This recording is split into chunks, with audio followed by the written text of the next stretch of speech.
गठबंधन में जब पार्टियां होती है तो स्वाभाविक सी बात है, हर किसी की इच्छा होती है कि हमें अधिक से अधिक प्रतिनिधित्व करने का मौका मिले। लेकिन नाराजगी जैसा नहीं होता है लोकतंत्र में या गठबंधन में। भारतीय जनता पार्टी के लोग अपनी बात कहते हैं, हम लोग अपनी बात कहते हैं, और कई बार मतों का अंतर रहता है।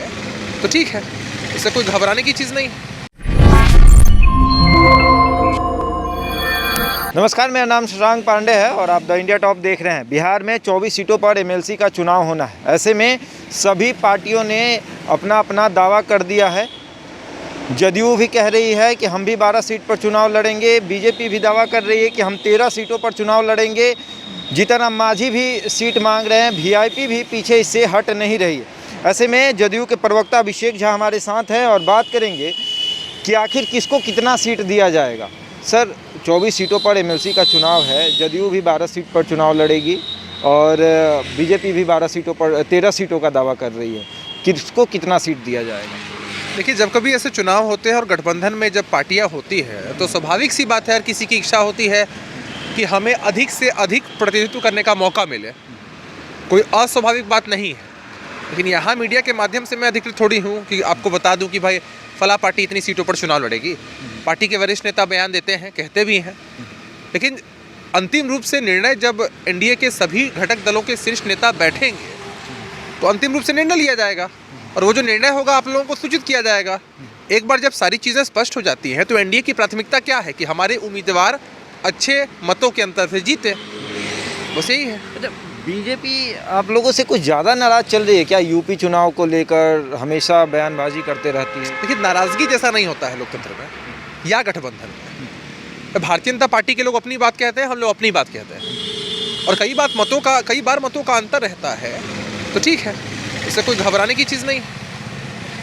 लगातार आपने सम्राट अशोक को लेकर जो बातें थी, अपना बात हमेशा खुलकर रखा, चाहे संजय जायसवाल पे हो या बीजेपी के प्रवक्ताओं पे हो। लगातार आज कांग्रेस की तरफ से एक आवाज़ उठी है। कांग्रेस की विधायक हैं, उन्होंने कहा है कि बिहार में शराब को खोल देना चाहिए और सरकारी शराब के ठेके लगा देना चाहिए, जिससे जहरीली शराब पीकर लोगों की मौत न हो।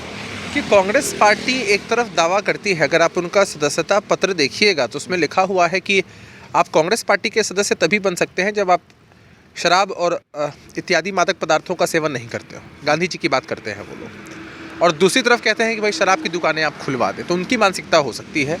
जब शराबबंदी कानून लाया गया था तब सभी दलों ने समर्थन दिया था, उसमें कांग्रेस पार्टी के लोग भी थे। और अब अगर वो लोग कह रहे हैं कि भाई शराब खुलवा दीजिए ठेके और बिचवाइए, तो उनकी मानसिकता हो सकती है। लेकिन बिहार में फैसला नीतीश कुमार जी का अडिग है, बिहार में पूर्ण शराबबंदी रहेगी। तो जीतन राम मांझी को दीजिएगा एमएलसी का सीट? मैंने कहा ना कि अंतिम रूप से ऊपर थोप रही है कि वो तो नीतीश कुमार देख लेंगे। देखिए, गठबंधन में सभी घटक दल होते हैं, सबकी भागीदारी होती है। अंतिम रूप से कोई भी निर्णय होगा तो वरिष्ठ नेता ही लेंगे ना। अरे, हम लोग पार्टी के प्रवक्ता के रूप में आपको बता सकते हैं कि पार्टी का निर्णय ये हुआ है। मीडिया ट्रायल के माध्यम से कभी भी चीज़ें स्पष्ट नहीं होती। बीजेपी के बड़े बड़े नेता हैं, आज दिल्ली में गए हुए हैं और बीजेपी के राष्ट्रीय अध्यक्ष के साथ एक बैठक चल रही है। क्या लगता है क्या होगा उस बैठक का जो मूल स्रोत होगा वो क्या होगा? इस पर हमारी क्या प्रतिक्रिया हो सकती है? भारतीय जनता पार्टी के नेता गए हैं, यूपी तो जाते ही रहते लेकर हैं। बैठक हो रही है या फिर बिहार में एमएलसी चुनाव को लेकर? कुछ भी हो सकता है। इस पर हम लोग क्या प्रतिक्रिया दे सकते हैं? आप ही बताइए ना। हमारी पार्टी के विषय में आप पूछ रहे होते, थोड़ा आभास हो सकता था हम लोगों को। आपके घटक दल के हिस्सा। हाँ, ठीक है, एनडीए के गए होंगे। अच्छा है भाई, पार्टी के राष्ट्रीय नेतृत्व से मिलने गए हैं। मुख्यमंत्री गए हैं। हाँ, हो सकता है। क्या इसमें दिक्कत की बात है? जाते ही हैं लोग, मिलते ही, मिलना ही चाहिए। इसमें क्या समस्या की बात है? कोई समस्या नहीं। समस्या क्या है भाई?